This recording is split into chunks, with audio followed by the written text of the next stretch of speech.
Assalamualaikum warahmatullahi wabarakatuh. Hai semuanya kawan guru hebat dimanapun Anda berada. Kita berjumpa lagi di podcast Sekolah Guru Indonesia dengan tema obesitas, yaitu obrolan bebas tapi berkualitas. Oke, baik guru hebat semuanya nih. Hari ini Guru Abi kedatangan para guru-guru yang kelihatan dari wajah-wajahnya wajah bermasalah ini. Wajah-wajah curhat ini. Nah, kita akan coba menapung curhatan-curhatan para guru ini. Kira-kira apa sih yang bisa kita gali dari permasalahan lalu kita bisa kasih solusi. Oke, boleh perkenalan dulu dari ujung. Nah, halo, perkenalkan nama saya Kartika. Saya pakai itu ngajarnya di mana nggak? Nggak usah. Saya ngajar di SD Pengadilan. Oke, perkenalkan, nama saya Bu Enti dari SD Pengadilan 1 Kota Bogor. Hai, perkenalkan nama saya Dede dari SD Pengadilan 1 Kota Bogor. Sama dong kita. Iya dong, sama kita tos. Sama sih. alhamdulillah baik semuanya para guru hebat semuanya.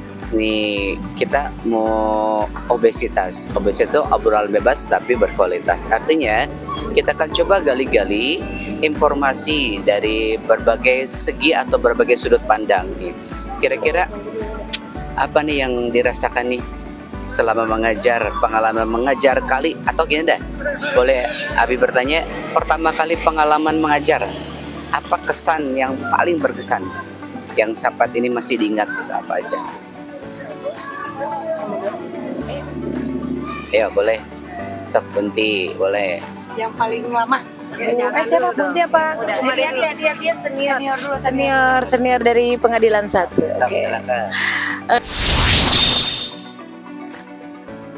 Pertama kali ngajar, aku ngajar di SD Ceger 2 ya. Ngajarnya itu di sekolahan yang rata-rata orang tuanya nggak mampu ya, banyaknya mereka itu tukang ngerongsokan orang tuanya. Jadi mereka itu luar biasa deh pengalaman. Jadi biasanya kan guru banyaknya rata-rata suka dikasih ya Bi ya orang tua. Jadi justru di sekolah itu tuh kita banyak ngasih sama orang tua karena mereka benar-benar dari ekonomi yang tidak mampu, kadang ke sekolah nggak pakai sepatu gitu, kadang ke sekolah tuh dengan ingusnya yang pokoknya cap 11, bajunya dekil, endek kumet. Cuman luar biasanya mereka itu selalu semangat gitu dalam sekolah. Nah itu yang pengalaman yang pertama kali ngajar di sekolah yang apa ya, ekonominya yang benar-benar di bawah banget gitu, di bawah garis kemiskinan. Sekarang sudah naik ya. Tapi sekarang udah jadi sekolah bagus, udah kayak hotel sekolahnya karena ada meningkat karena ada donatur juga. Jadi sekarang sekolahnya juga udah ini apa sih namanya? Udah banyak siswanya berkat donatur gitu. Berkat jomet. Berkat hamba Allah. Baik, coba. Bagaimana dengan Bu Enti? Oke, baik. Terima kasih atas kesempatannya. Ini sedikit story aja ya. 2003 saya mulai mengajar.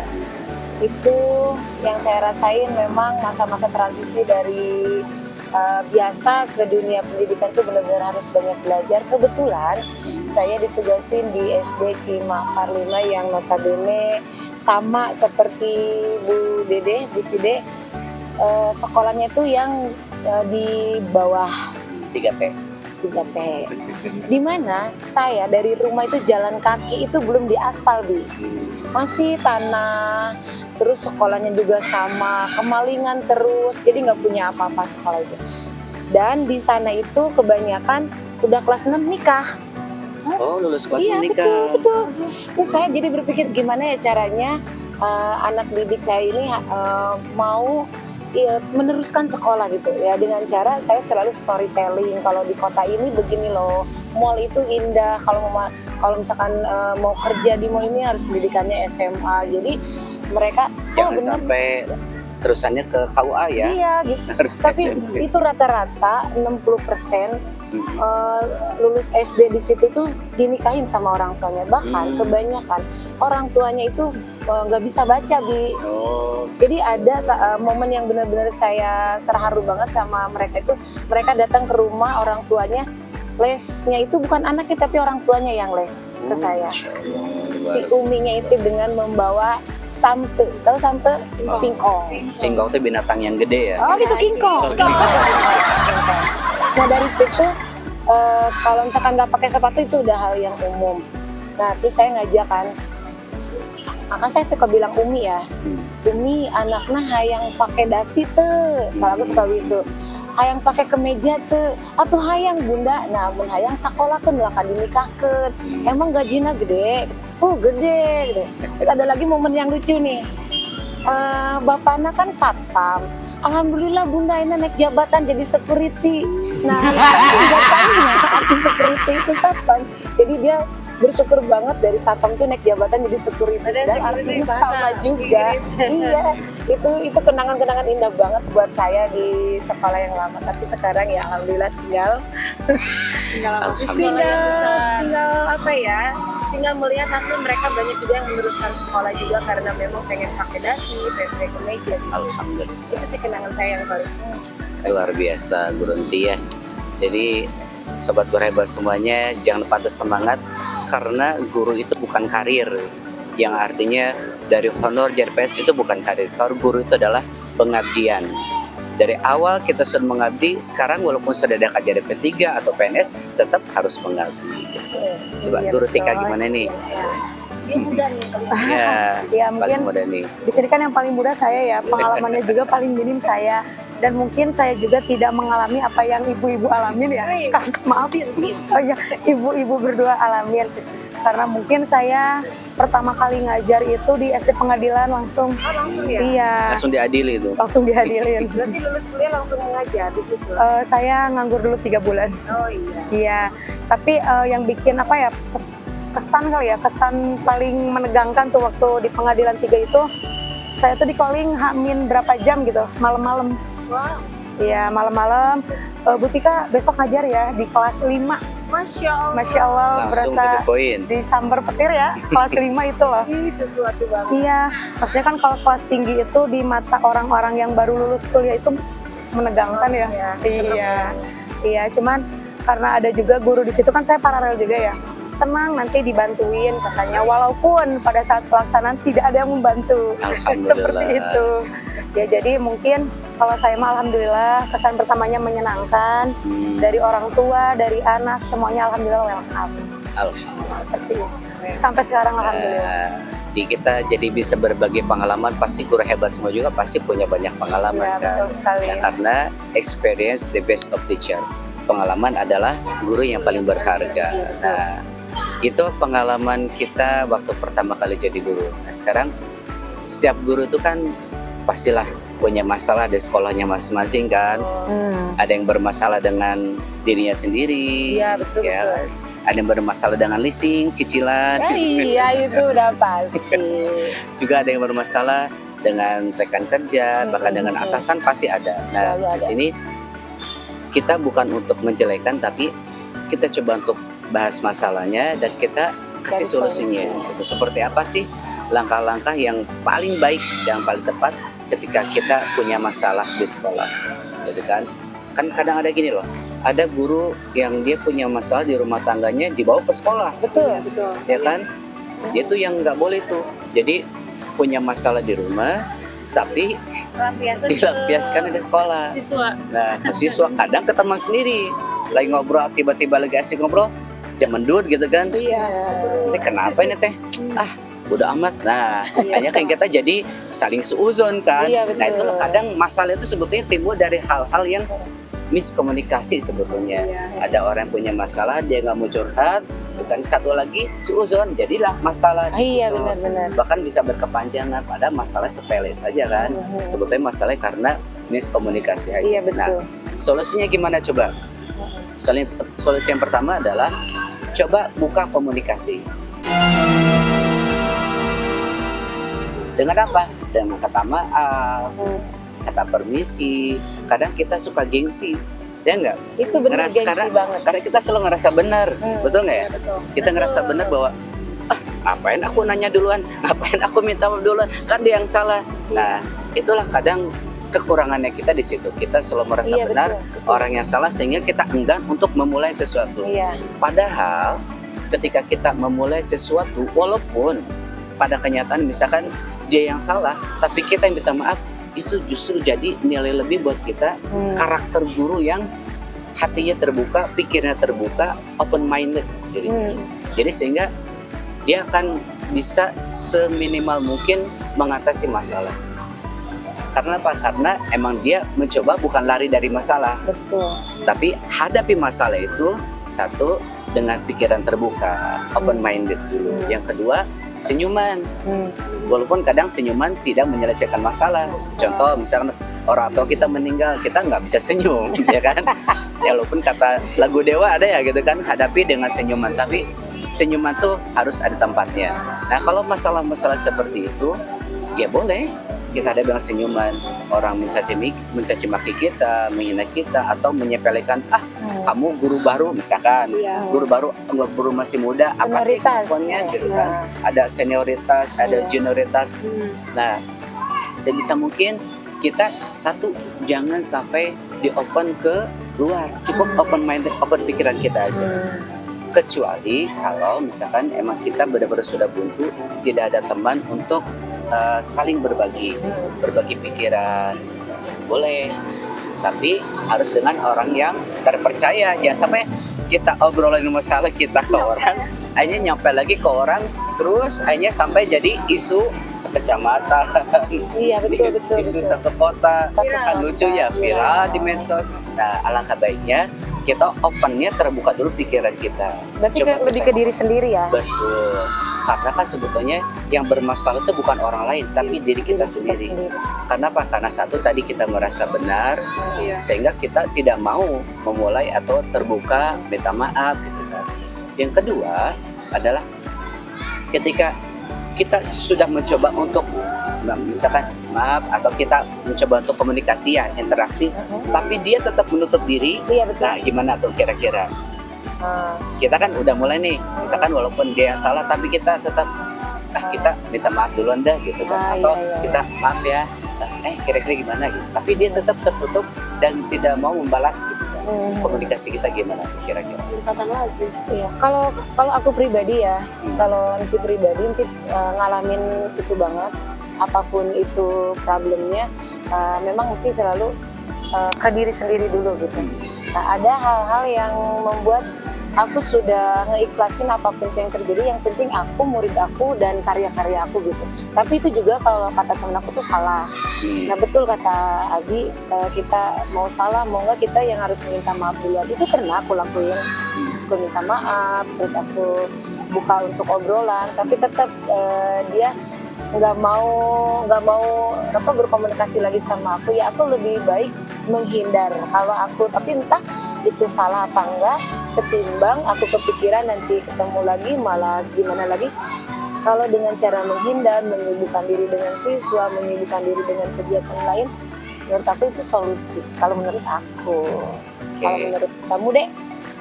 Kalau misalkan menurut aku sih mungkin Ini.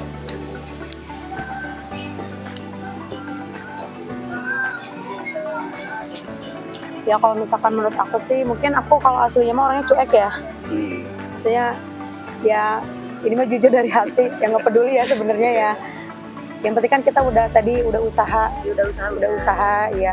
Cuman karena kita kan di dunia kerja nih, pasti ketemu tiap hari. Ya mungkin dilakukan berikutnya sih pendekatan lagi. Mungkin PDKT ya. Iya, PDKT dulu. Siapa tahu emang dia tuh sebenarnya pengen nih ngobrol sama kita, cuman gengsi. Nah, Biasanya dia tuh gengsinya yang tinggi ya dianya. Iya, sebenarnya dia pengen temenan sebenarnya. Malah kan orang kayak gitu biasanya lebih perhatian sama kita. betul. Iya. Jadi kita ini aja, kita pepet terus sampai dianya turun egonya. Gimana nih? Apa ya pertanyaannya? Coba lagi mikir cinta. Lagi bikin ceritanya tanggal 17 Kalau aku sih yang pertama komunikasi ya, pendekatan sama orang tersebut gitu. Kalaupun dia apa sih cuek gitu, nggak mau memaafkan, ya udah lebih baik menghindar dari orang tersebut. Cari teman-teman yang istilahnya satu circle sama kita lah, istilahnya satu frekuensi gitu kan.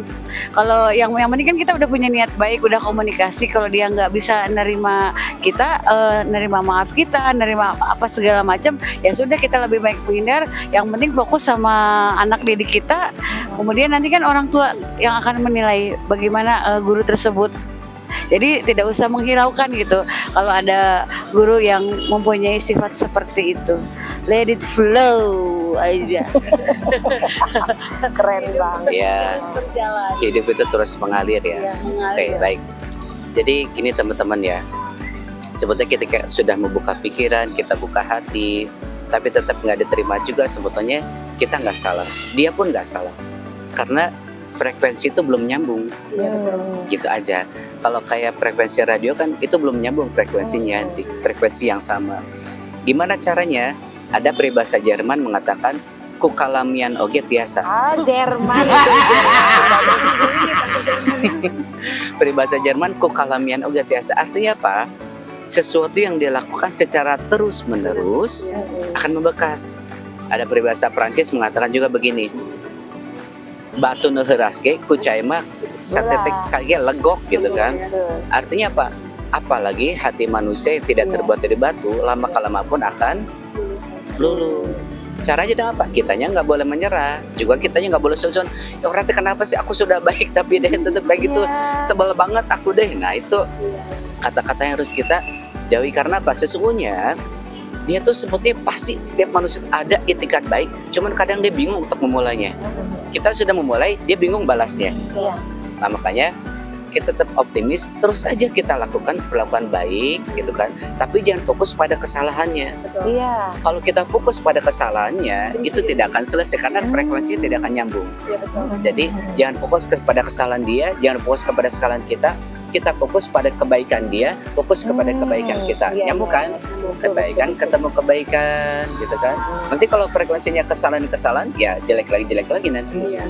Jadi samakan frekuensi yaitu dengan kebaikan, sambungkan dengan kebaikan. Nanti lama-kelamaan dia akan berpikir, contoh kayak Rasulullah kan dulu kan dia mau berangkat ke masjid sama orang Yahudi dilemparin pakai kotoran, pakai air kencing segala macam, diludahin segala macam. Rasulullah gimana? Tetap berbuat baik, tidak membalas segala macam. Hanya suatu saat dia sakit, dia tawakal ke Rasulullah, dibawain makanan, luluh hatinya. Nah artinya ya kita mau coba untuk sebisa mungkin ketika kita udah membalas dengan kebaikan, dia masih belum juga, nggak apa-apa. Terus itu kan proses namanya. Ah, iya betul. Nah kan semuanya butuh proses kan. Gak mungkin ada sebab akibat tanpa ada proses. Iya. Penyebabnya, prosesnya, baru nanti akibatnya. Nah sebabnya apa? Sebabnya kita sudah membuka diri, sudah membuat baik. Nah prosesnya kita coba komunikasi, interaksi. Iya. Apapun responnya dia, kita tetap aja terus baik. Nanti lama-kelamaan dia akan mikir, aku malu juga ya dia udah baik sama aku. Apalagi kalau misalkan contoh nih, kita ulang tahun, terus kita traktir semua teman-teman, ya kan? Kita ajak dia ngerasa, kayaknya aku diperhatiin deh sama dede gitu kan. Iya. Hanya dia mikir, Berarti benar dong. tuh kan. Nah jadi apalagi misalkan kita bisa memberikan sesuatu ke dia secara pribadi, misalkan kita punya makanan kek, punya barang kek, kita kasih ke dia yang kira-kira dia suka banget dengan barang itu, dengan makanan itu. Misalkan contoh, kita tahu nih dia sukanya makan kentang goreng misalkan, kita kasih dia kentang goreng, dia pasti seneng. Lama-kelamaan dia berpikir, dia baik. Awal-awal mungkin kalau masih pikiran belum terbuka, ini mah modus gitu. Iya, Tapi lama-kelamaan kalau itu karena sekali kan, tapi kalau tak lakukan berulang kali gitu kan, akhirnya lama-kelamaan dia berpikir, nggak mungkin kalau modusnya cuma sekali, ini mah terus. Akhirnya apa? Lama-kelamaan dia akan terbuka, tanpa kita minta maafnya, dia pasti akan minta maaf. Kenapa? Karena dia ngerasa, aduh, selama ini saya udah salah paham nih sama kamu. Nah, itulah pertemanan yang sejati itu akan dimulai biasa dari situ. Dari kesalahpahaman jadi satu pemahaman, satu frekuensi, hanya bisa jalan bareng. Nah, gitu. Jadi setelah semuanya kita jalani prosesnya, pasti akan ketemu hasilnya. karena yang namanya hasil tidak akan mengkhianati proses gitu. Jadi kalau ada masalah apapun, nih teman-teman gue hebat semuanya, kalau ada masalah jangan lari dari masalah, jangan lari dari kenyataan. Kalau kita lari dari kenyataan, masa lari ke impian? Kan nggak bisa ya. Kenyataan harus dihadapi. Karena apa? Karena kalau kenyataan kita dihadapi, kita hidup di dunia nyata, bukan di dunia maya. Ya. Yang kedua, setelah kita mampu menghadapinya, ingat, kadang kita menguatkan diri dengan diri sendiri, itu jadi problem. Kenapa? Kita kayaknya aku kuat nih. Padahal itu bukan kekuatan, tapi menguatkan diri pada dalam. Supaya kita kuat gimana? Satu, jalur langit. Itu dulu paling penting. Artinya kita ke Allah dulu nih. Ya Allah, aku punya masalah ini. Silakan. Ambil waktu-waktu yang tepat. Waktu duha, waktu asar, waktu tahajud, ya kan? Waktu subuh. Nah, setelah ke Allahnya udah nyampe vertikal, baru horizontalnya. Supaya nyampe, ya kan? Supaya jadi plus nanti hasilnya. Vertikal ke Allah, horizontalnya begini kepada manusianya. Nah, kepada manusia gimana? Kayak gini, kita cari circle yang kira-kira membuat kita jadi kuat. Teman-teman yang bisa ngasih motivasi, ya kan? Yang bisa ngasih frekuensi, yang bisa ngasih sebungkus nasi gitu. Kalau lapar. Betul loh. Kita traktir temen, ngasih temen, itu sebetulnya emang ada sunnahnya, itu sunnah. Kata Rasulullah tuh, salinglah memberi hadiah di antara kalian agar kalian saling menyayangi. Betul. Jadi kita nggak boleh pelit. Nah, justru itu dengan kita circle yang baik akan membawa kebaikan. Gitu. Kata Rasulullah itu, teman yang baik itu kalau kita berteman sama tukang parfum jadi wangi. Kalau kita bergaul sama tukang pandai besi pasti bau asap gitu ya. Gitu ya. Nah, jadi sobat tegur hebat, masalah yang ada itu bukan menjadi penghalang untuk kita jadi sukses. Karena kita semua butuh proses hingga mencapai titik sukses. Yang penting do it the best. Artinya lakukan yang terbaik. Yang terbaik menurut Allah, terbaik menurut kita, dan terbaik menurut orang-orang sekeliling kita. Jadi jangan kayaknya aku udah baik, nah itu hindarkan masalah itu. Karena tidak ada manusia yang sempurna. Kita di sini belum jadi baik, tapi kita punya etikat untuk menjadi orang yang baik. Kalau kita ngaku orang baik, itu bukan ciri orang baik. Karena orang baik selalu berbuat baik tanpa mengaku dirinya orang baik. Oke, quote terakhir nih dari teman-teman. Kira-kira apa yang disampaikan buat guru-guru hebat di rumah semuanya? Selain Guru tadi yang baik bukan guru yang hebat, tapi guru yang baik yang menebar manfaat. kayaknya kenal tuh. Iya dong. Itu dari Pak Basuki. Tika, Dede, silakan senior dulu. Apa ya? Pasti bisa. Guru hebat, guru yang selalu sabar, tidak pantang menyerah, semangat. Oh, kayaknya udah diambil quote-nya tadi. Iya, aduh udah kecolongan Banyak semua. deh. Ayo. Ya apa ya? Ayo. Guru hebat selalu menakdir. Maunya ditraktir. Guru yang hebat bukan guru yang kuat, tapi guru yang selalu menebar manfaat. Nah, manfaat ini adalah contoh kayak gini pun ini manfaat. Kan baik terutama buat diri kita sendiri. Kalau ditonton sama orang banyak, lalu kebaikan itu ditiru, diikuti, itu jadi manfaat lebih besar lagi. Nah, jadi kuatkan diri. Justru dengan banyak masalah itu membuat kita semakin dewasa. Betul. Ya, jadi tidak ada kamusnya orang dewasa itu karena kesenangan, tapi justru karena permasalahan dihadapi, kemudian dia cari solusinya dengan bersama-sama kolaborasi, gitu kan, memotivasi dirinya juga meminta motivasi dari orang lain. Itu salah satu langkah kedewasaan. Jadi kalau ada masalah itu jangan marah-marah. Ciri orang yang bijak ketika ada masalah, dia akan berpikir, kemudian dia akan bersujud, lalu dia akan berkolaborasi, lalu dia belajar dari permasalahan yang ada. Baik, gimana? Udah. Baik, guru hebat semuanya, teman-teman guru hebat, jangan lupa like, share, and subscribe channel SGI Kota Bogor. Insya Allah obesitas, obrolan bebas tapi berkualitas. Kita akan lanjutkan dengan curah-curhatan dari guru-guru yang lain. Kita ingin tahu nih, masalah apa yang bisa kita kupas, lalu kita carikan solusi bersama-sama. Terima kasih. Salam, sampai jumpa. Wassalamualaikum warahmatullahi wabarakatuh. Salam, Salam guru guru hebat. hebat.